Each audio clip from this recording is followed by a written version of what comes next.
Saludos. En el video de hoy vamos a revisar el tema de los salarios en una relación laboral. Ya sabemos que el salario es la contraprestación que recibe un trabajador por la prestación de sus servicios personales, ya sean intelectuales o físicos. Pero ¿qué se entiende por salario? Según el artículo 127 del Código Sustantivo del Trabajo, los salarios es aquella contraprestación que recibe un trabajador, pues por lo que ya dije, la prestación de su servicio personal, ya sea intelectual o físico. Ese salario puede ser en dinero o en especie.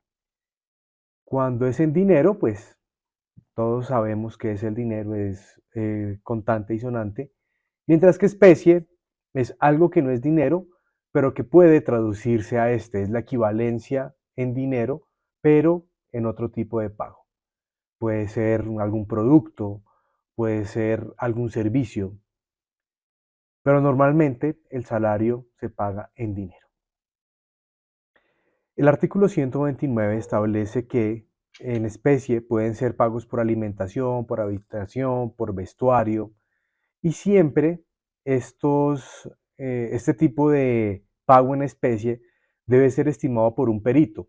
¿Qué es un perito? Es una persona experta en algún tema específico y como experto ese perito deberá indicar a cuánto dinero equivale ese pago en especie. Y el mismo artículo 129 del Código Sustantivo del Trabajo es claro al establecer que el pago en especie no puede superar más del 50% del salario. Si se gana un salario mínimo, si el contrato, si el acuerdo responde a un pago de salario mínimo, el pago en especie no puede superar el 30% del salario. Las primas, bonificaciones habituales, horas extras, descansos y comisiones hacen parte de aquellos pagos relacionados con la relación laboral. Si no existe relación laboral, pues no hay pie para el pago de primas, bonificaciones habituales, horas extras, descansos y comisiones. Estos son derechos que adquiere el trabajador por el simple hecho de tener una relación contractual laboral con su empleador. ¿Qué no es salario? No es salario aquellos pagos que realiza el empleador por su liberalidad, una propina, alguna prima extralegal, que para que sea extralegal debe cumplir ciertos requisitos que no veremos en este curso. De esto se encargará un abogado laboralista, ya que es muy complicado, o más bien hay que tener mucho cuidado cuando se van a decretar pagos por liberalidad del empleador. Porque ¿qué ocurre si esos pagos por liberalidad del empleador se repiten en el tiempo? Que se convierten en salario.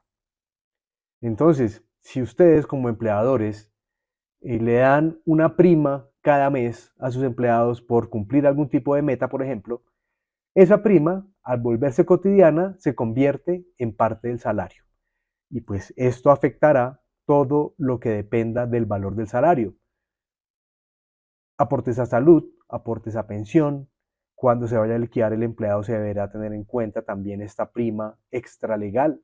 Bueno, entonces por eso es que es muy importante que siempre haya una asesoría de un experto legal laboral para evitar dolores de cabeza en un futuro con ese empleado.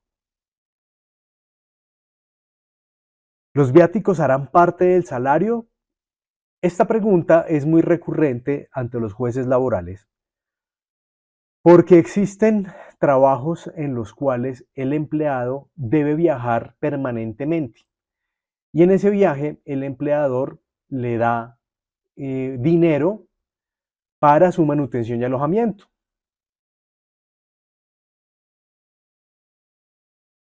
Por eso, el artículo 130 del Código Sustantivo del Trabajo establece que los de transporte o gastos de representación no son parte del salario.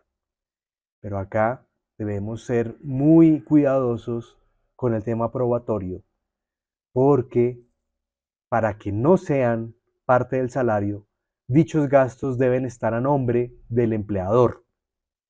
Y pues esto es relativamente fácil cuando se trata de viajes en los cuales los prestadores de servicios, ya sea de transporte o de alimentación, son empresas constituidas que generan facturación electrónica y que por lo tanto enviarán esa facturación a nombre del empleador y no a nombre del empleado. Siendo así las cosas, pues al ser un gasto atribuible al empleador, simplemente no puede entenderse que sea un gasto del empleado, porque ya el empleador corrió con ese gasto. El problema está cuando el empleado viaja en comisión a algún lugar o utilizando servicios que no estén facturados electrónicamente, porque en ese caso los pagos normalmente se hacen en efectivo y llevar un control del pago en efectivo y sobre todo obtener una prueba de que dicho pago es a nombre de un empleador es bastante complicado. Por eso es que se ve que las empresas, los empleadores grandes, hacen contratos directamente con los proveedores de transporte y los proveedores de alimentación para evitar que esos viáticos se conviertan en salario del empleado.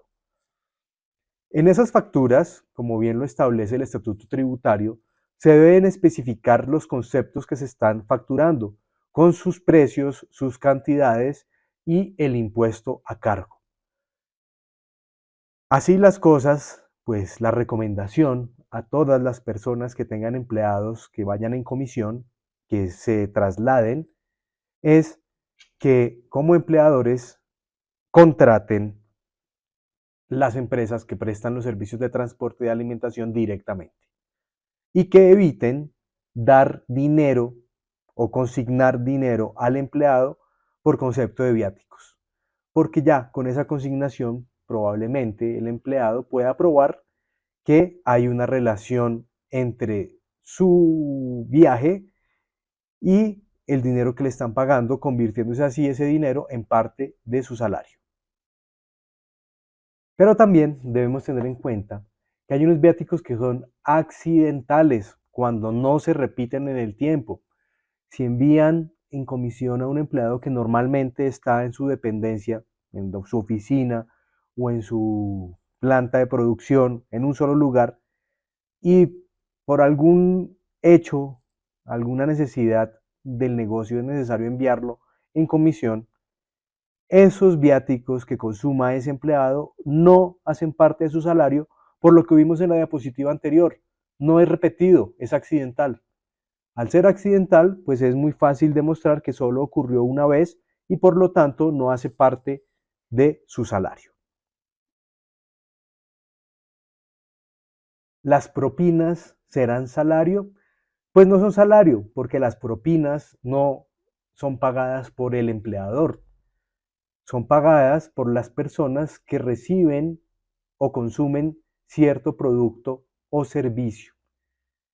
Y pues son pagadas por el cliente.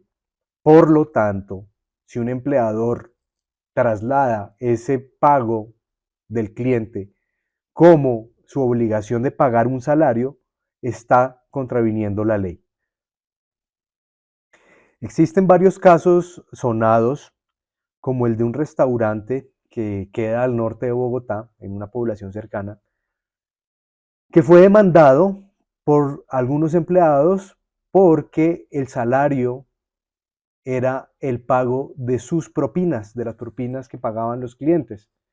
Lo que el empleador hacía era trasladar esas propinas como si fueran los salarios de sus empleados y no les daba las propinas a los destinatarios, que serían los empleados.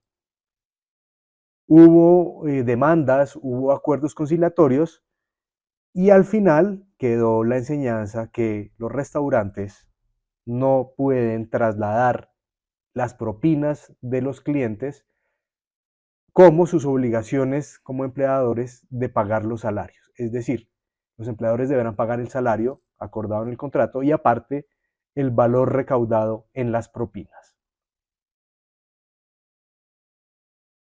El pago del salario puede ser convenido por las partes, como lo establece el artículo 132 del Código Sustantivo del Trabajo. Ese salario puede ser por unidad de tiempo, por obra, a destajo o por tarea. Por unidad de tiempo, pues claramente es por periodos de tiempo establecidos. Aquí debo ser insistente y debo aclarar que el trabajo por horas no está reglamentado en Colombia. Se ha buscado reglamentar para parecerse al sistema de los Estados Unidos de América, pero hasta ahora no se ha podido reglamentar porque existe la posibilidad que se abuse del trabajo por horas y los empleados sean utilizados, valga la aclaración de ser utilizados, es explotar su prestación de servicios personales solamente por ciertos tiempos al día y por lo tanto ese empleado podrá, digamos que perder tiempo estando en un empleador que no lo va a utilizar. El sistema colombiano se caracteriza por abusar de los derechos de los demás, la denominada malicia indígena, y pues no sería raro que un empleador con malicia indígena decidiese contratar a un empleado de 7 a 8 de la mañana, de 9 a 10 de la mañana, de 11 a 12 de la mañana, de 2 a 3 de la tarde, de 4 a 5 de la tarde, de 7 a 8 de la noche. ¿Qué implicó eso? Que solamente lo contrató por unas horas, pero realmente el empleado estuvo a su disposición durante todo el día. Y pues tampoco se nos haga raro que ese mismo empleador, durante los periodos, entre comillas, inactivos del empleado, también lo ocupe en otra cosa. Por esa razón es que no ha avanzado el tema del trabajo por horas en Colombia. El contrato por obra implica que la duración del contrato será hasta el momento en el cual se termine dicha obra. Esto ocurre normalmente cuando el empleado presta su servicio a favor de un empleador que tiene un contrato de obra. El claro ejemplo es en la construcción. Si el ingeniero es contratado para levantar un muro en un edificio, ese ingeniero no va a coger el palustre y el cemento, sino que va a contratar a un obrero al cual le pagará por obra y le dirá, señor, yo a usted le pago hasta que monte, hasta que construya ese muro. Apenas termine el muro, pues se acaba la obra. En cuarto lugar, está el salario a destajo. ¿Qué es el salario a destajo? Es por unidad producida. Esto se ve claramente en los satélites de costura, donde a las personas que saben manejar una máquina les pagan por unidad de prenda elaborada. Esto ocurre normalmente con prendas que son pequeñas o con parte del proceso de elaboración de una prenda. Digamos, una persona que sepa hacer ojales cobra por la cantidad de ojales que haga en un periodo de tiempo. Le dicen, listo, entregue esto dentro de los 5 siguientes días y le pagamos a 100 pesos por cada ojal que haga. Si hace 1000 ojales, le pagarán 100.000 pesos. Si hace un ojal, pues le pagarán lo correspondiente a un ojal únicamente. El pago por tarea es muy similar al de destajo, solamente que dura únicamente por el tiempo que perdure dicha tarea. Es muy similar al contrato de obra. Hay que tener en cuenta que todos estos tipos de formas de pago de salario deben respetar el salario mínimo. Para seguir con el ejemplo de los ojales, pues lo que se debe hacer es calcular cuántos ojales se pueden hacer en un día para así calcular el valor de cada ojal según el salario mínimo diario, para no estar violando aquel concepto básico del salario mínimo. ¿Y cuándo se paga el salario? Cuando ese dinero se paga tal como se acuerde en el contrato. En videos pasados vimos que el salario se paga normalmente cada quincena o cada mes, pero existen también términos temporales como la semana o como el día. Semanalmente se utiliza mucho en el tema de la construcción, donde los días sábados se le paga a todos los obreros que participaron en la obra durante la semana, o diariamente con las personas que normalmente no van todos los días a su trabajo, como las personas que ayudan en el aseo y en los servicios generales en casas y oficinas. Mensualmente es el más normal, quincenalmente también es bastante común. Recuerden lo que les decía en el video introductorio del contrato laboral, y es que el pago del salario nunca puede superar a un mes. Por más que se pacte que el salario se va a pagar cada 2 meses, cada 3 meses, cada semestre, cada año, esa estipulación va en contra de la ley y por el principio indubio pro operario y por la norma más beneficiosa para el empleado, se aplicará lo que estamos viendo en esta diapositiva y por lo tanto esa estipulación será inválida y el empleador deberá pagar mensualmente como máximo plazo el salario del empleado. Las horas extras y las horas nocturnas, que veremos más adelante, siempre se deberán pagar máximo con la siguiente mensualidad o con la siguiente quincena o con la siguiente semana que se le pague al empleado. ¿Por qué con la siguiente es el máximo plazo? Porque muchas veces calcular las horas extras y las horas nocturnas implica la liquidación diaria de dichas obligaciones dinerarias y probablemente sea más complicado, por eso se le da esa gabela al empleador.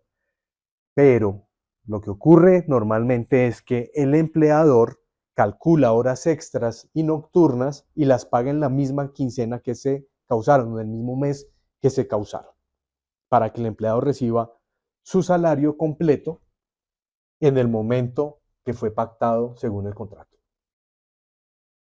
¿Qué pasa cuando el salario se paga en monedas diferentes al peso colombiano? Pues el trabajador puede exigirle a ese empleador el pago equivalente en moneda nacional. En pocas palabras, un empleado que reciba pago en dinero diferente a pesos colombianos deberá liquidar el salario mínimo por la TRM, tasa representativa del mercado, del día del pago. Nunca un empleado en Colombia podrá recibir menos del salario mínimo. Claramente, pues debemos aplicar la lógica y si ese empleado trabaja medio tiempo, pues recibirá como mínimo medio salario mínimo y así la equivalencia que haya respecto al tiempo de su trabajo frente al salario mínimo mensual.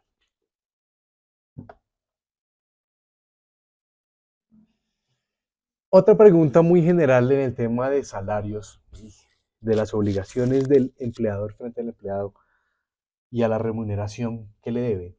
¿Será que el patrón o el empleador puede venderle productos o servicios al empleado? Esta práctica está prohibida a no ser que se le dé la liberalidad al empleado de comprar donde quiera y que la publicidad de las condiciones de venta sea, como bien lo indica la palabra publicidad, sea público. Y esto ocurre porque, pasemos un poco a la historia. La revuelta que se presentó en la masacre de las bananeras fue también por parte de esto que estamos viendo. Resulta que la empresa empleadora pagaba a sus empleados con unos bonos que podían canjear por productos en la misma tienda del empleador. ¿Cuál fue el problema? Que los empleados únicamente podían utilizar esos bonos en la tienda del empleador. Como quien dice, si el empleador subía los precios, se iba a quedar con mayor cantidad del salario del empleado, que si hubiera recibido ese pago en dinero, probablemente yendo a otro lugar, habría conseguido más productos por menor precio y por lo tanto hacer rendir más su salario. Por eso es que está prohibido que el empleador le venda al empleado. Ahora bien, existen empresas que tienen una tienda para sus empleados, pero normalmente esas tiendas tienen un precio mucho menor al valor del mercado. En ese caso, pues sí está permitido que el empleador le venda al empleado porque el empleado está obteniendo un producto que está por debajo de los precios del mercado. De hecho, si ese empleador quiere venderle a los empleados al mismo precio del mercado, no habría ningún problema, porque no están viéndose perjudicados al pagar un mayor valor del mercado sobre esos productos. Normalmente las empresas que fabrican productos se los venden más baratos a los empleados porque reducen el margen de ganancia, ya que los costos de venta a un empleado son casi inexistentes. Simplemente es sacar del inventario para entregárselo al empleado que necesite el producto. No se necesita mercadeo, no se necesita almacenaje, no se necesita vendedores. Por eso es que las empresas venden a un menor precio a sus empleados. Otra pregunta que se genera frente al salario es si éste se puede ceder. Es decir, que un empleado autorice a otra persona para recibir el salario a su nombre. Pues no, esto está prohibido. El salario debe ser pagado única y exclusivamente al empleado. Recordemos que el contrato laboral es intuita persona, es decir, se celebra entre una persona empleada y una persona empleador, que puede ser natural o jurídico el empleador. Y solamente esa persona natural que presta su servicio tiene el derecho de recibir el salario y no puede renunciar a este, porque es un derecho irrenunciable, y no puede nombrar a otra persona para que cobre su salario. Aquí muchas veces se genera una pregunta y es, ¿qué ocurre entonces cuando el salario está embargado? Los jueces pueden embargar parte del salario de una persona natural cuando esa persona natural no cumple con sus obligaciones. Y el caso más común son las obligaciones alimenticias o alimentarias que tiene con los hijos. El juez puede ordenar al empleador que retenga un porcentaje del salario de ese empleado para consignárselo a la madre o al padre que está a cargo de ese menor de edad, sobre el cual tiene obligación el empleado. Esto solamente ocurre por orden judicial. No es que el padre o la madre que está encargada o encargado del menor de edad le mande una carta al empleador del padre o madre que está trabajando para que le retenga el salario y se lo consigne. No, solamente un juez puede dar esta orden. Normalmente, los que prestan dinero también podrán solicitar que se le embargue una parte del salario, pero para que pueda ser el salario garantía de un préstamo, debe primero estipularse por escrito y segundo, cuando respete lo indicado por la ley, que es un porcentaje máximo que se le puede embargar a un empleado. En el caso de la inexistencia alimentaria de la pensión de alimentos, máximo se le puede embargar un 50% del salario al empleado, ya que el empleado necesita vivir y si le retienen más del 50% no va a tener con qué vivir.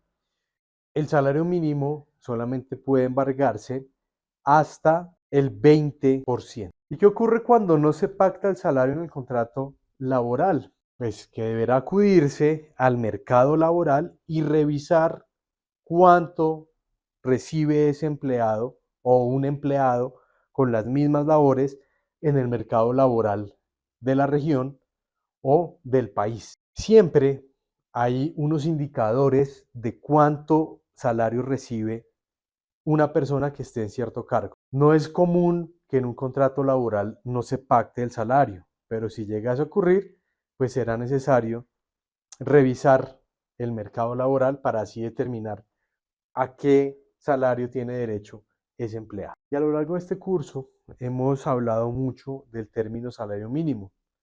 Los artículos 145 y 146 del Código Sustantivo del Trabajo establecen que el salario mínimo es aquel que implica la remuneración mínima a la que tiene derecho cualquier trabajador en Colombia. Ese salario mínimo, en teoría, tiene en cuenta las necesidades normales y las necesidades mínimas con las que se le debe cumplir a un empleado. Normalmente el salario mínimo responde a un análisis macroeconómico y de consumo para así determinar con cuánto dinero debe contar una persona para poder sobrevivir. Y pues no solamente la persona, sino también su familia. Para fijarlo, pues se tiene en cuenta la inflación, el costo de vida, el índice de precios al consumidor y pues las condiciones de cada región. Se ha venido hablando de un salario mínimo regional porque no es lo mismo el costo de vida en una ciudad como Cartagena, que es turística, al costo de vida en un pueblito que quede en la mitad del Tolima, porque pues en ese pueblo se consiguen las cosas mucho más económicas, pues las cosas básicas. Entonces se ha hablado de hacer un cálculo de salario mínimo por región. Hasta ahora, siendo en mitad de año del año 2024, no se ha llegado a un salario mínimo regional. Por ahora, el salario mínimo en Colombia es el mismo para todos los trabajadores que se encuentran en el territorio colombiano.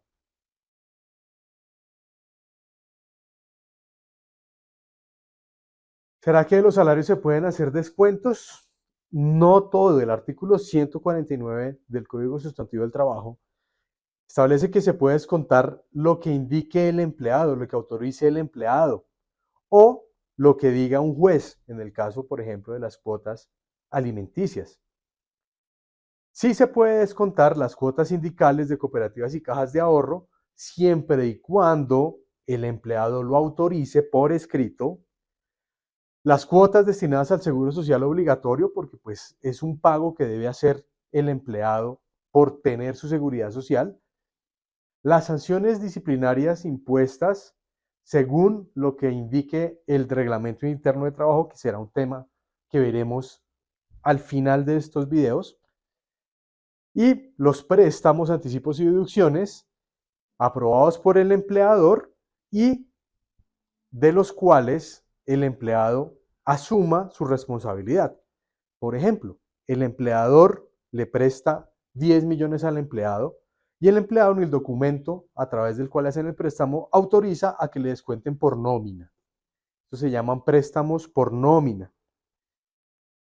Las entidades financieras también dan esos préstamos a una tasa mucho más baja porque el empleado autoriza al empleador para que le descuente su salario y se lo consigne a la empresa financiera, a la entidad financiera. Así la entidad financiera tiene un menor riesgo, por eso presta a una menor tasa. Pero el empleado va a ver descontados esos valores de su salario quincenal o mensual. Los salarios se pueden embargar siempre y cuando sean superiores a un salario mínimo. Lo máximo que se puede embargar en un salario será una quinta parte. Pero hay una excepción y es que se puede embargar hasta el 50% del salario cuando sea para pagarle una cooperativa o cuando sea pensión alimentaria o una demanda por alimentos.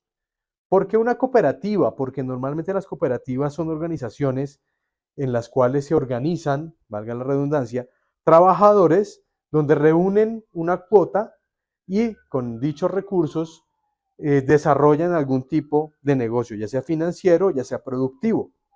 Si el empleado no cumple con esa cuota, se le podrá embargar su salario. Y en el caso pues, de la inasistencia alimentaria ya vimos que podrá ser embargado el salario para cumplir con dichas cuotas alimentarias. Pasemos a un término que tal vez muchos han escuchado pero no saben qué es, y es el salario integral. El salario integral es una forma de remuneración a través de la cual se incluyen las prestaciones sociales, los recargos nocturnos, los dominicales, los festivos, las horas extras, y normalmente corresponden a empleados de manejo y confianza. ¿Quiénes son esos personajes? ¿Quiénes son esos empleados? Aquellos que por su cargo tienen poder de decisión, tienen autonomía en sus decisiones, pero también tienen ciertas responsabilidades frente a su empleador. Esas personas de manejo y confianza normalmente tienen empleados a su cargo y por el nivel de confianza que tienen, presentan como un trato especial frente al empleador.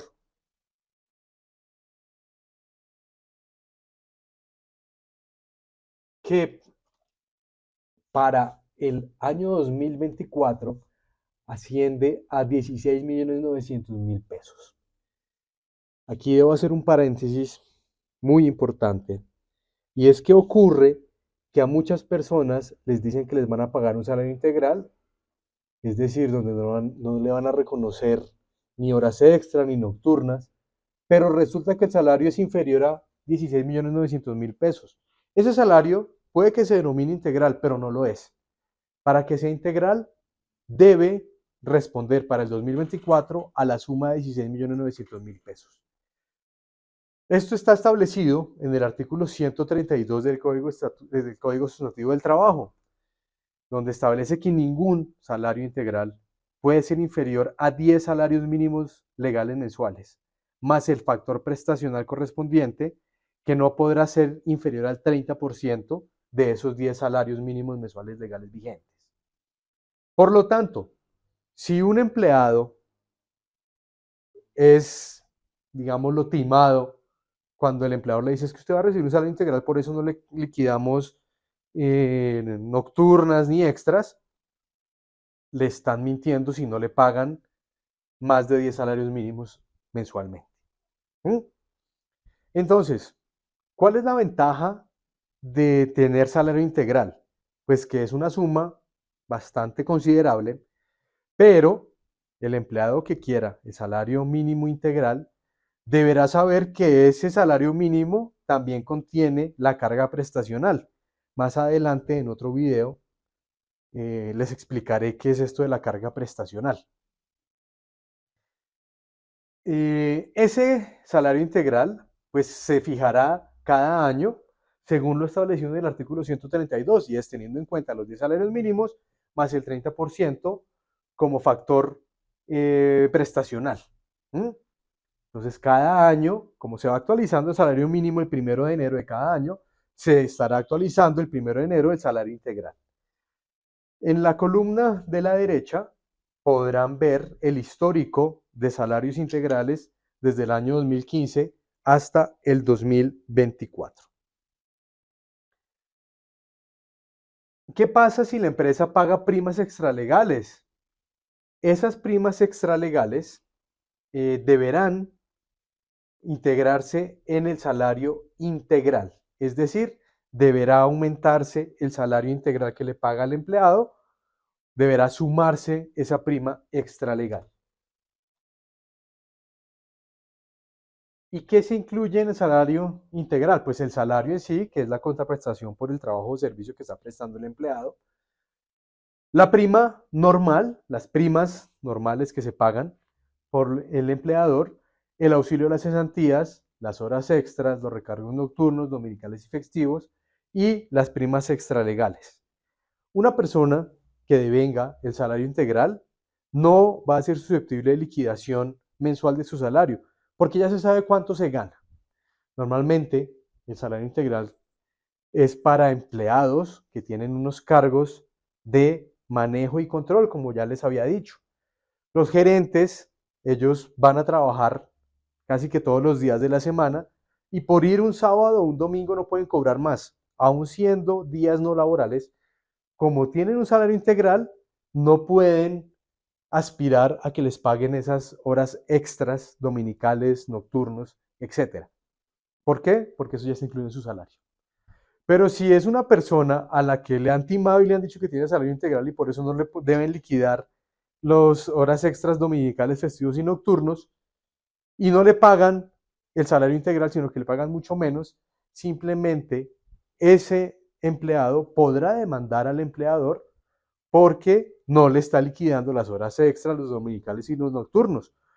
Cuando vayan ante un juez, todas las pruebas irán a favor del empleado, porque simplemente con el comprobante de nómina, el juez se dará cuenta que no está recibiendo un salario integral y por lo tanto el empleador debería liquidar esas horas extras, dominicales, festivos, nocturnos.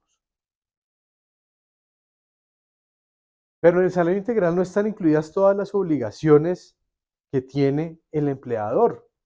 Por ejemplo, las vacaciones están incluidas en el salario integral, porque muchas veces esos empleados con salario integral no se toman las vacaciones.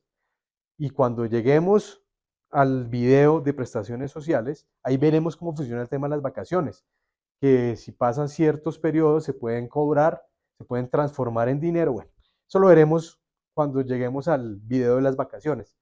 Pero, ¿por qué no se incluyen en el salario integral? Precisamente por eso, porque pueden o disfrutarse o cambiarse por dinero. Los aportes de seguridad social, aportes para fiscales y la indemnización por despido injustificado tampoco están incluidas en el salario integral. ¿Por qué? Porque son extraordinarias, si se le puede llamar así. Cuando veamos seguridad social y la terminación del contrato laboral, entenderemos mucho mejor esta diapositiva.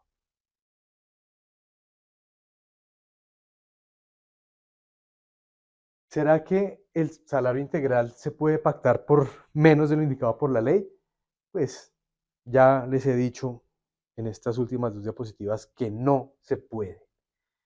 ¿Qué pasa si se llega a pactar? Pues que el empleador deberá, si llega a ser demandado por el empleado, deberá recalcular todas las obligaciones que pensando siendo contrato con un salario integral no liquidó. Entonces, pues siempre deberá tener en cuenta que el tiempo en el que trabajó ese empleado, pensando que no es salario integral, pero no le pagaron un salario integral, deberá calcular todo el dinero correspondiente a lo que no le liquidó en ese salario. Si es una persona que trabajaba horas extras, nocturnos y festivos, y le pagaban un salario integral de 5 millones de pesos al día de hoy, agosto de 2024, vemos que no es un salario integral real, por lo tanto, le deberán calcular esas horas extras sobre el valor del salario que esté recibiendo, no sobre el mínimo, sobre el valor que está recibiendo.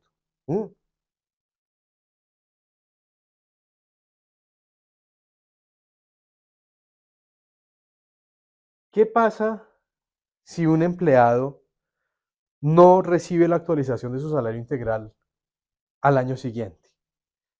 Pues que ya dejaría primero, ya dejaría de ser un salario integral, porque si en un año costaba, por ejemplo, volvamos a la diapositiva para ir con datos ciertos. Si en el 2023 se ganaba 15.080.000 pesos y en el primer mes, en enero de 2024, le siguieron pagando 15.080.000 pesos, ¿qué creen que ocurra? Pues que en 2024 ya no es salario integral. ¿Por qué? Porque no le están pagando lo que dice el artículo 132 del Código Sustantivo del Trabajo, le están pagando menos de los 10 salarios mínimos más el 30% de la carga prestacional. Por lo tanto, ese empleado que no recibió su aumento, que venía con un salario integral, pero al siguiente año ya no es integral, pues podrá demandar al empleador y ese empleador tendrá que reliquidarle horas extras, nocturnos, festivos, y pues eso le va a salir bastante caro porque la base para liquidar esas horas extras, nocturnas y festivas va a ser un salario de 15.080.000 pesos. ¿Mm? Por eso es muy importante que cuando ustedes sean empleados de manejo y confianza o cuando tengan empleados de manejo y confianza, revisen que cada nuevo año, cada mes de enero o cada primera quincena de enero, se le actualicen los salarios a los empleados de manejo y confianza, a aquellos que tienen salario integral.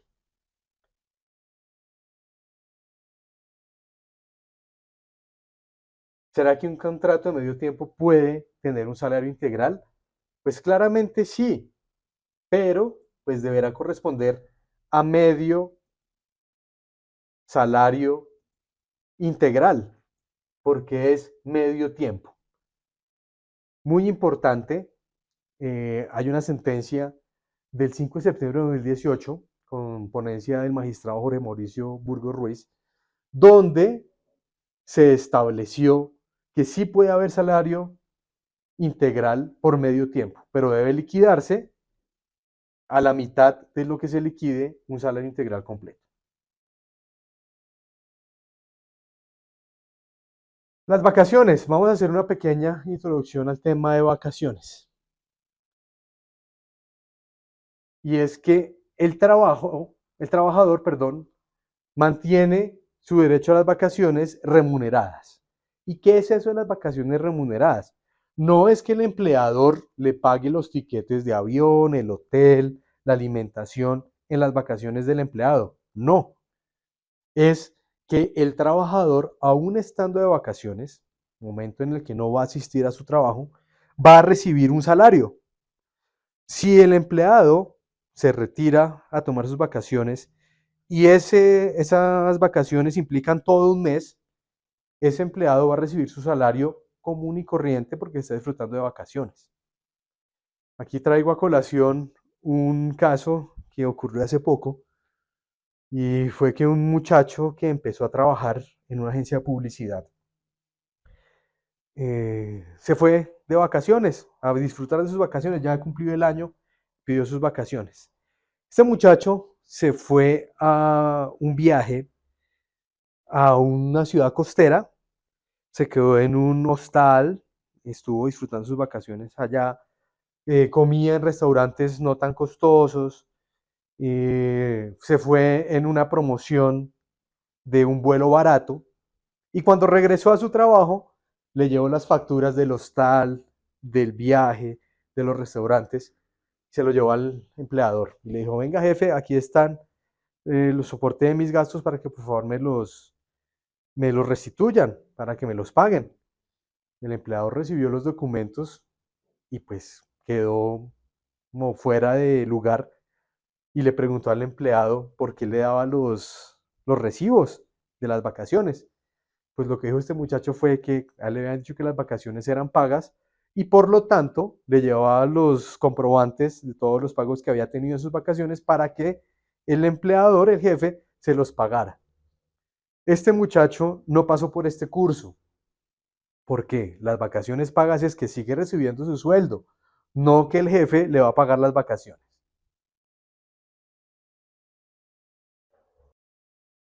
¿Y por qué traigo el tema de las vacaciones en el salario integral?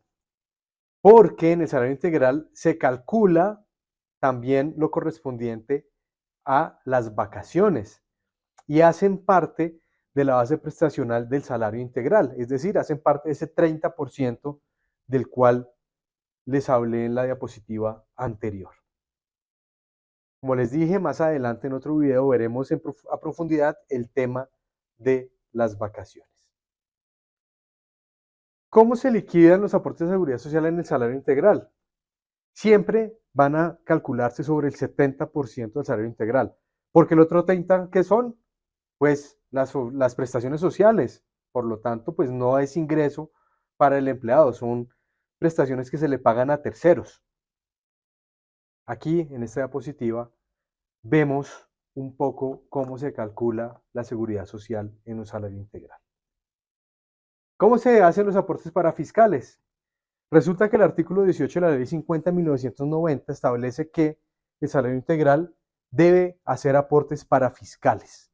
La base, pues, será el 70%, que es el ingreso real para el trabajador, porque el otro 30% ya sabemos que no es ingreso para el trabajador. Aquí, pues, vemos un ejemplo. Si quieren, pausen el video, revisen el ejemplo y se darán cuenta a cuánto asciende el aporte para fiscal, teniendo en cuenta un salario de 40 millones de pesos, que claramente es un salario integral por su cuantía. Bueno, hasta este punto llegamos con este video. Espero que hayan aprendido y nos veremos en el siguiente video.